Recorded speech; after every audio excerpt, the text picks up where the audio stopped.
ఇప్పుడు మనం పంజరం నుండి స్వేచ్ఛగా ఎగరడానికి బయటకు వచ్చిన పక్షుల్లాగా ఆనందంగా ఉండాలి. మనం కన్న కల ఈరోజు నెరవేరింది. అనుకున్నట్టే మన చేతికి ₹1,00,00,000 వచ్చాయి. మన ప్రేమ సక్సెస్. ఇక నెక్స్ట్ మన కెరీర్ సంపద.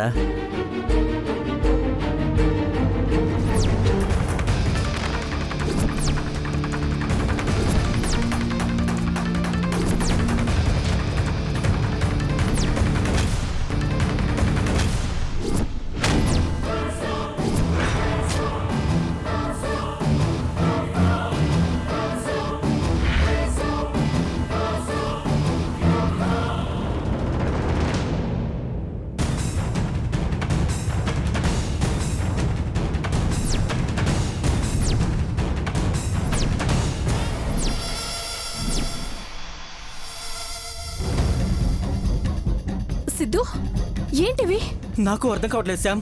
మొన్న మనీని ఆ బ్యాగ్ నుంచి ఈ బ్యాగ్లోకి మార్చే టైంలో కంగారులో నేను అసలు గమనించలేదు. మోసం మోసం మోసం మోసం చేశారు. ఎవరు ఎవరు చేసుంటారు చేసుంటారు చేసుంటారు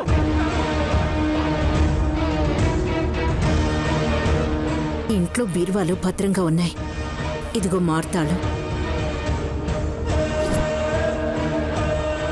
అనుపమమ్మనా? లేదు, అనుపమమ్మ అంత రిస్క్ చేయదు. నా సంగతి పూర్తిగా అర్థమై ఉంటుంది. ఇంకెవరు? ఎవరు? దమయంతి వదినా?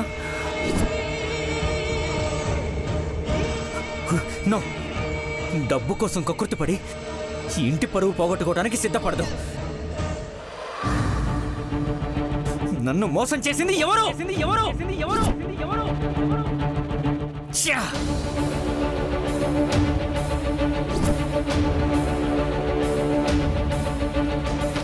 కళ్యాణి.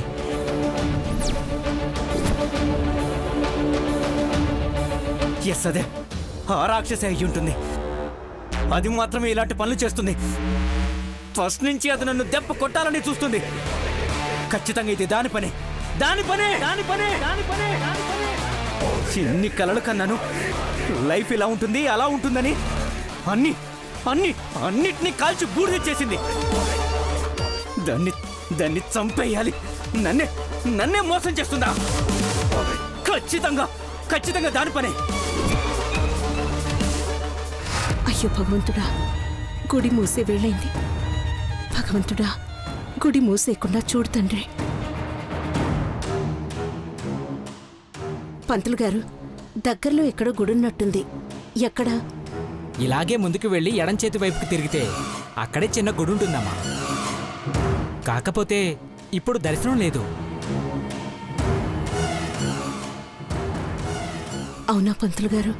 ఏమైందమ్మా? దర్శనానికైతే ఉదయం సూర్యోదయం కంటే ముందే వచ్చిన అమ్మవారి దర్శనం చేసుకోవచ్చు. దర్శనానికి కాదు పంతులు గారు, ప్రసాదం కోసం, ఆకలిని తీర్చడానికి. అవునా అమ్మా? ఎంత ఆకలి లేకపోతే ఇలా అడుగుతావు? దోశలు పట్టమ్మా, ప్రసాదం పెడతాను. నేను ఆకలి భరించగలను. చిన్నపిల్లలున్నారు, మా అమ్మ వాళ్ళున్నారు. అడగాలంటేనే ఏదోలా ఉంది, కానీ అడగక తప్పని పరిస్థితి. కొంచెం ప్రసాదం అంతా ఇస్తే. ఊరి చివరి గుడి కదమ్మా, భక్తులు ఎక్కువగా రారు. అందుకే కొంచెం ప్రసాదమే చేసి తీసుకొస్తాను. అమ్మవారికి నైవేద్యంగా పెట్టి మిగిలింది ఇంటికి తీసుకువెళ్తాను. అంతమందికి ఈ కొంచెం ప్రసాదం సరిపోతుందా అని నా సందేహం. పర్వాలేదు పంతులు గారు, తల 2 ముద్దలైనా వస్తుంది కదా. సరేనమ్మా, తీసుకో. పట్టుకోమ్మా.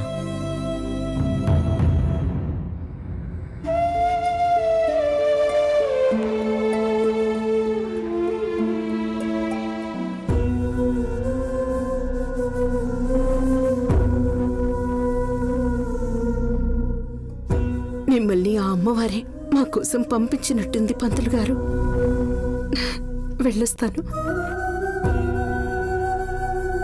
పాపం ఏ కష్టం వచ్చిందో ఏంటో. అమ్మా కనకదుర్గమ్మ వీళ్ళ కష్టాలు తీరేలా చూడు తల్లి.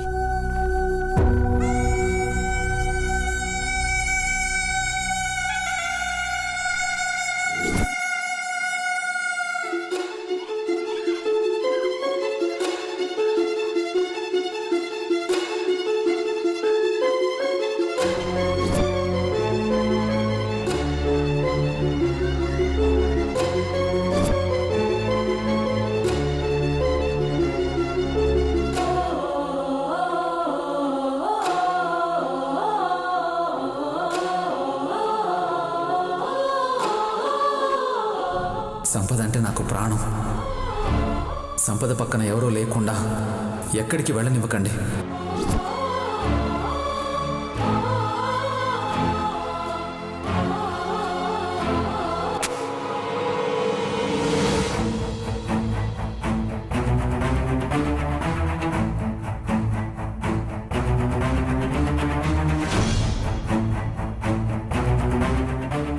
నేను ట్రేస్ చేయమన్న నంబర్ని ట్రేస్ చేశారా?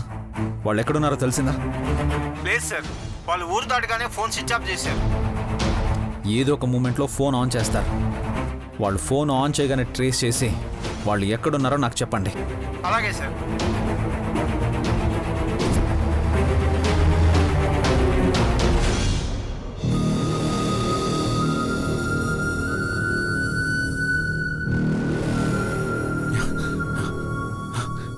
శౌర్య,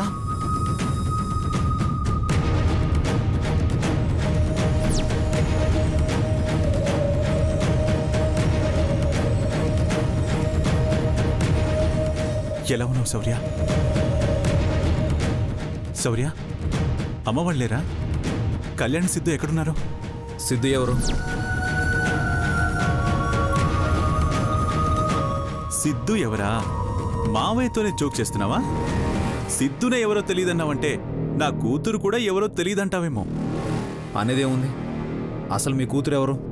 శౌర్య, కళ్యాణిని చూసి చాలా రోజులైంది. ఇంకా జోక్స్ ఆపు. నా బంగారు తల్లి ఎక్కడుందో చెప్పు. జోక్ ఏంటి? I'm serious.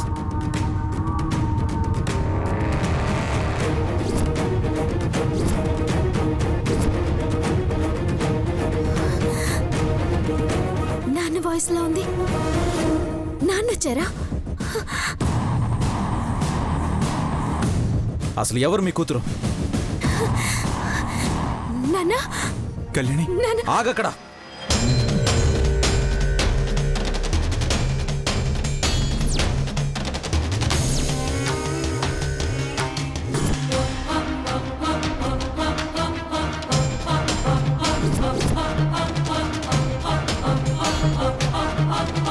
కళ్యాణి ఇప్పుడు మీ కూతురు కాదు, నా భార్య. భార్య భార్య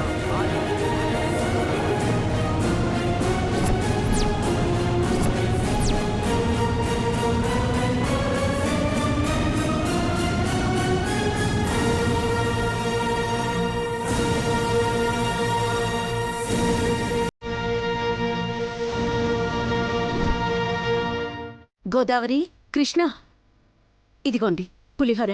పులిహోర నాకు చాలా ఇష్టం. నాకు కూడా. పల్లవి, తినిపించు.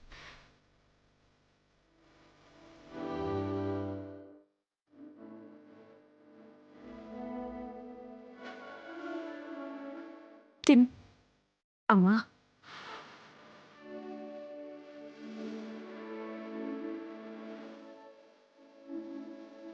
పర్వాలేదనుపమా, ఒక్కరోజుకి ఏమీ కాదు.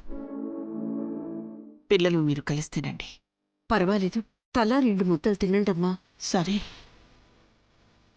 ఆ 2 ముద్దలు నువ్వే పెట్టు.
అనకుండా వేసుకుంటే కళ్ళు తిరుగుతాయి.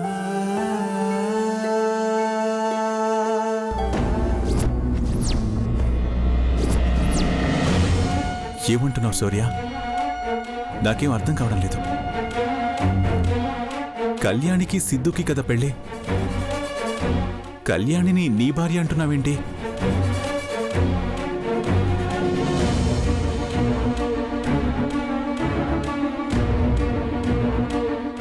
సంపద ప్రెగ్నెంట్ కదా, ఇప్పుడు నా కూతుర్ని పెళ్లి చేసుకున్నానంటున్నావు. అసలేం జరిగింది? చాలానే జరిగిందన్నయ్యా. కాదు కాదు, నీ ముద్దుల కూతురు మొదటి భార్య కలిసి చాలా ఘనకార్యాలు చేశారులే. ఒకటా రెండా చెప్పుకుంటూ పోతే తెల్లారిపోతుంది. స్ట్రైట్ గా మాట్లాడుతామేంటి? అసలేం జరిగింది? ఏం జరిగిందా? నీ కూతురు శౌర్య భార్య సంపద సిద్ధులు కలిసి పారిపోయేలా చేసింది.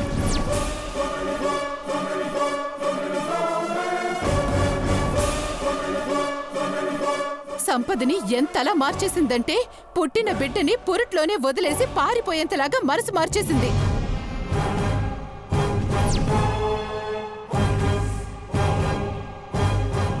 నా కూతురు అలాంటిది కాదు దమయంతి.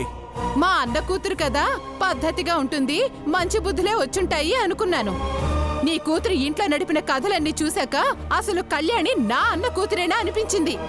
అనవసరంగా నిందలు వేయకు దమయంతి. తను చిన్నపిల్ల.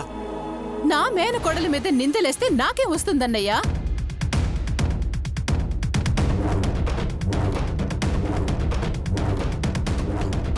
నిందలు వేస్తే పోయేది మనింటి పరువే కదా. కన్న తండ్రివి కదా, నీకు నిజాలు తెలియాలని తెలుసుకుంటే నువ్వైనా మమ్మల్ని అర్థం చేసుకుంటావని చెప్తున్నాను. అసలేం జరిగిందో తెలుసా?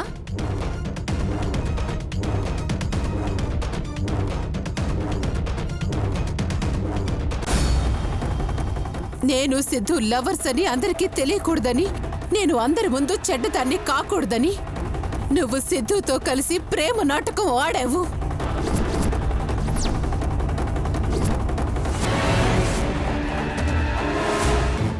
నువ్విచ్చిన ₹1 కోటి తీసుకొని వెళ్తున్నాం.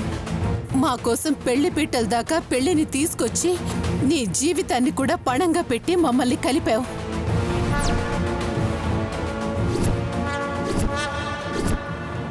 నువ్వు చేసిన హెల్ప్ నిజంగా ఎవ్వరూ చెయ్యరు. ఎదురుగా థ్యాంక్స్ చెప్పాలంటే కుదరలేదు. అందుకే లెటర్ పెట్టి వెళ్తున్నాను. చదివిన తర్వాత చింపేయ్, లేకపోతే నీకు ప్రాబ్లమ్స్ వస్తాయి. అసలే శౌర్యకి నేనంటే పిచ్చి ప్రేమ, భరించలేడు. నా బిడ్డ జాగ్రత్త. Thank you.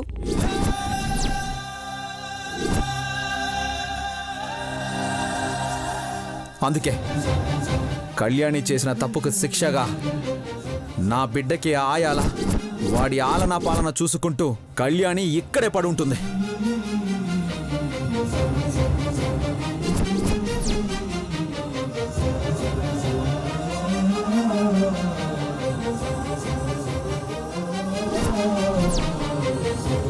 ఇంత చేసిందే నీ కూతురు. శౌర్యకి సంపదంటే ప్రాణం. అలాంటిది ఇప్పుడు శౌర్యకి సంపద లేదు. నీ కూతురు కళ్యాణియే దూరం చేసింది.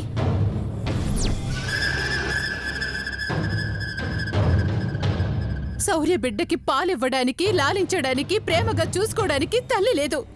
కళ్యాణియే దూరం చేసింది.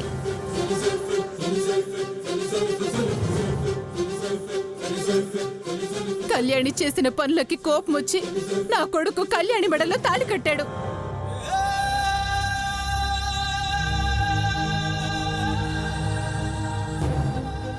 వాడు కోపంలో చేసిన నీ కూతురికి మంచి జరిగిందిలే అన్నయ్య. మాధురి కూతురంటేనే కళ్యాణికి పెళ్లి సంబంధాలు రాలేదు. పీటల మీద పెళ్లి కొడుకు వదిలేసి పారిపోయాడు. పెళ్లి ఆగిపోయింది అని తెలిస్తే నీ కూతురికి ఈ జన్మలో పెళ్లి కూడా అయ్యేది కాదు. ఇంకా ఆపుతామేంతే.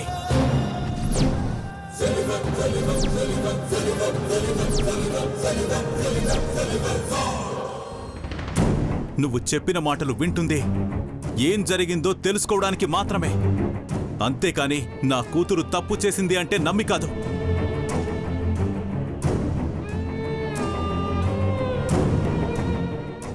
నా కూతురు జీవితాన్ని మీరందరూ కలిసి నాశనం చేశారని నేను అంటానని నువ్వు ముందుగానే నా కూతురికి మేలు జరిగిందంటావా?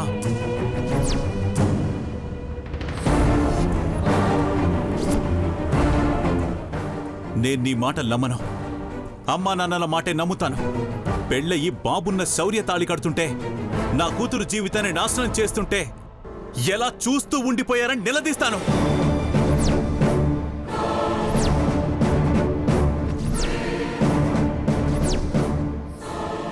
అమ్మా, నానా, అనుపమా, చిన్ని, అందరూ బయటికి రండి. అత్తయ్య వాళ్ళు లేరు బావా, వెళ్ళిపోయారు. వెళ్ళిపోయారా? ఎక్కడికి? అది తెలియదు బావా. తెలియకపోవడం ఏంటి?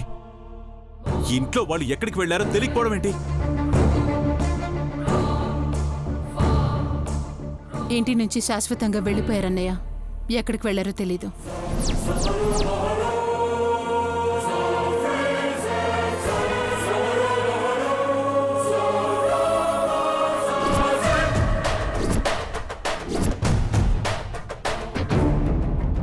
అసలు ఏం జరిగింది బావా?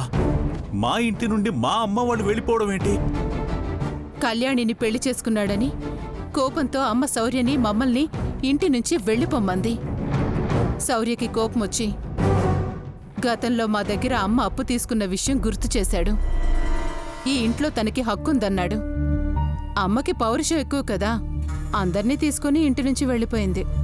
హే, నువ్వు అసలు వాళ్ళ కన్న కూతురువేనా?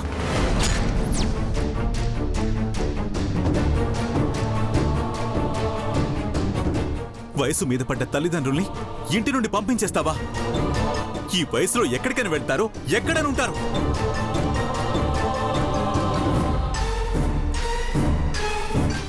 ఊర్లో అందరూ అమ్మ వాళ్ళని ఆరాధిస్తారు. కాని కన్న కూతురువైన నువ్వు నీ కొడుకు కలిసి వాళ్ళకి ఉండడానికి నీడ కూడా లేకుండా చేస్తారా?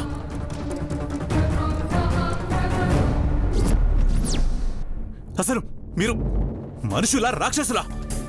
మీతో మాట్లాడిన ఒకటే, బండరాళ్లతో మాట్లాడిన ఒకటే.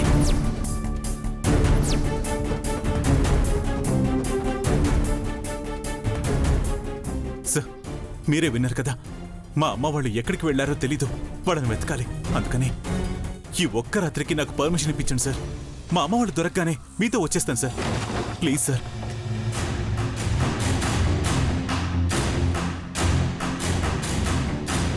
Please sir, please. ఒక్క నిమిషం, సార్తో మాట్లాడతాను.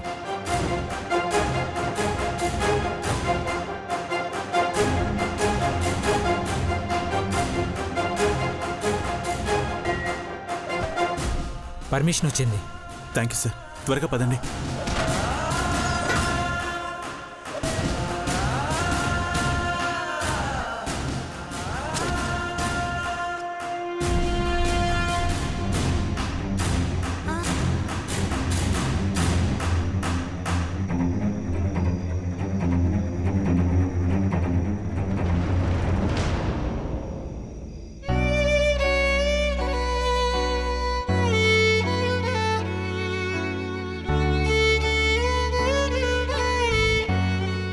దుప్పటేశాను, పడుకోండి.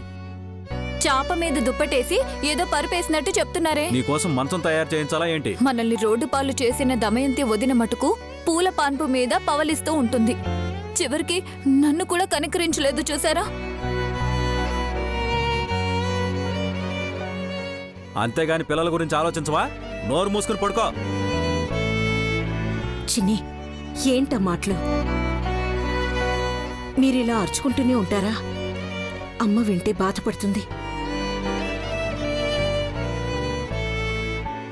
పల్లవి, పిల్లల్ని పడుకోబెట్టు.